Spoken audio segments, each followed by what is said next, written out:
Okay, now we're going to do step 3.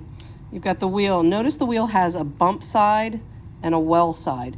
You want to do the bump side is going to be facing the inside. It's going to be facing the other wheel.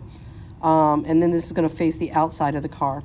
And step 3 says put a small piece of tape on each, on the inside part of the wheel, the bump side. So you're just going to take a small piece of tape and put it there and over the hole, okay? This is going to help provide some friction to make sure that the skewer doesn't just float freely in there and actually grabs onto the wheel.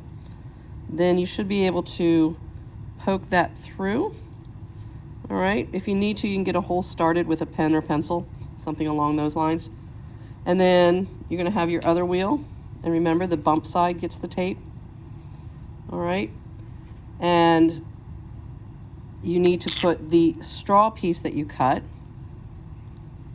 down over that. And then this goes, it might be helpful sometimes to put this on the table and then just push down.